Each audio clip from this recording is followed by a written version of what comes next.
साननैसो सिगाङाव जोंनि सासे बर'निनो जायखौ इन्टेलेक्सुवेल होननानै सानना लानाय जायो बुंनानै लानाय जायो बेबायदि बिथाङा जोंनि बिटिआरनि चिफनि सायाव जिखिनि गाज्रि राव बाहायनानै जिखिनि बिबुंथि लाखिदों बाथ्रा बुंदों बिनि सायाव जाहैबाय अमर सिंह ब्रह्म होननाय सासे व्यक्ति बिथाङा बर'निनो इन्टेलेक्सुवेल होननानै जों बुंनांगोन खारन रिटायार्ड सासे बिअ बिथांनि जि खुगानिफ्राय जिखिनि बाथ्रा ओंखारदों बेयो जोबोद नेहाथ जायखौ जोङो बर'नि इन्टेलेक्सुवेल होननानै सानना लानाय जायो लेखा गोरों होननानै आरो बिथांबायदि मानसिया बिटिआरनि सासे चिफखौ जेरैबायदि बाथ्रा बुंदों बेयो साधारन सासे लावखार गथ'फोरनि बुंनाय बायदि लावखार गथ'फोरा जेरै फोथाराव नांलायलायो बेबायदि बाथ्रा बुंनाय मोनदों आरो बेनिखायनो बिथांनि बेखिनि बाथ्रा बुंनायनि थाखाय जोङो निन्दा खालामदों खारन बिथांबायदि मानसिनिफ्राय सासे बिटिआरनि चिफनि सायाव जेरैबायदि बाथ्रा बुंदों बियो मानसि समाजनि थाखाय गनायजाथाव नङा खारन जोंनि बिटिआरनि चिफ बिथां प्रमद बर'खौ इडियट शब्दजों बिथाङा सोंखारिदों आरो बेयो जोंनि थाखाय मुगैथाव खारन इडियट होननानै बुङोब्ला जाय जाम्बा जेबो रोङा जायखौ जों सानना लानाय जायो आरो बेबादि व्यक्ति होननानै बुङोब्ला दिनैनि दिनाव जोंनि प्रमद बर'आ जे मोनसे बिटिआर सुक्ति खालामदों बेनि मोनसेबो आखलखौ बिथाङा बुजियाखै जानो हागौ रोङा होननानै बुंदों नाथाय जोंनि फोथायनाय जोंनि मिथिनायाव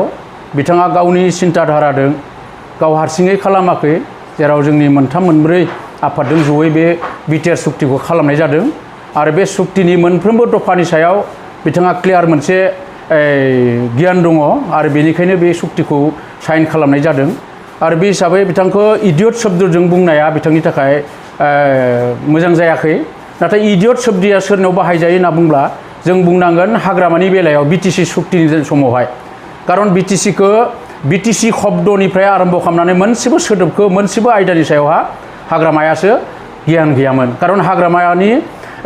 बे समाव मोजां जायाखै बेनिखायनो आं खावलायदों बिथांखौ दा बेखिनि बाथ्रा बुंनायनिफ्राय बिथाङा जाहाथे अराय गोजानाव थायो अमर सिंह ब्रह्मखौ आं बुंनो सानो बिथाङा एक्सुवेलि माने सुक्तिनि सायावहा जेबो नलेज गैया बिथाङा राजनितिक सार्थखौ हासिल खालामनो थाखाय प्रमद बर' बिथांनि एगेन्स्टआव जिखिनि बाथ्रा बुंदों बेखिनि बाथ्रानिफ्राय जों मिथिनो हायो बिथाङा सासे जोलैनि हांगार बिथाङा गावनि सार्थखौल' आदाय खालामनो थाखाय नंनाय नङि जिखिनि बाथ्रा बुंदों बेयो जोंनि हारिखौनो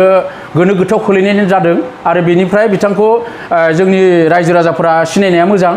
बिथाङा जिखिनि बाथ्रा बुंदों बेजोंहा बर' जातिया लाब जाया बर' जातिया लस जागोन आरो बेखिनि बाथ्रा बुंनानै बिथाङा बर' हारिखौ जेरैबायदि मिसलिड खालामनो नागिरदों बेखिनि आखला बे बर' हारिखौ फोजोबस्रांनायनि मोनसे आखल आरो बेबायदि मानसिखौ दिनै बर' समाजा सिनायनाया मोजां आरो दिनै बुंनांगोन प्रमद बर'खौ इडियट होनदों बे इडियट शब्दजों माखौ फोरमायनो नागिरदों दिनै जोंनि नुनायाव थांनाय 17 बोसोराव हाग्रामानि दिनाव जोंनि ओनसोलाव बिटिसि सुक्ति खालामदों बर'फोरा बिटिसि सालायदों बर'फोरा नाथाय बे ओनसोलाव सानसेबो सान्ति गैयामोन कुनु बिटिसि ओनसोलाव जायफोरा माने दङ बिथांमोना सानसेबो बिटिसिखौ आंनि होननानै बुंना लानो हायाखैमोन बर' सोदोबजों बिथांमोना जोंनि गेजेराव मोनसे गोजान जानानै दंमोन नाथाय प्रमद बर'आ बिटिआर सुक्ति खालामनायनि उननिफ्राय दिनै जोंनि ओनसोलाव कुनु बर' सोदोब गैया बे ओनसोलाव थानाय जेसेबां सुबुंफोर दङ माहारिफोर दं गासिबो खौसेयै दिनै बिटिआरनि मोजांखौ सिन्था खालामदों आरो बेनिफ्राय जों बुंनो हायो प्रमद बर'आनो जोंनि ओनसोलाव मोजां मोनसे सान्तिखौ लाबोनो हादों बे गतिके बिथांखौ बोरैहाय इडियट होननानै बुंनो नागिरखो बियो हाग्रामानि दिनावसो माने बेबायदि असान्तिया जादोंमोन बे गतिके बिथाङा प्रमद बर'खौ इडियट बुंनो हानायनि कुनु नैतिक अधिकार गैया आरो बिथांनि बे बुंनायजों जोंनि ओनसोलाव जेबो खहा जाया बे समाव हाग्रामाया बिटिसिखौ मेगन मिसिबनानै सुयैल' होदों जोंनि मिन्थिनायाव जों नुनायाव खारन बिथाङासो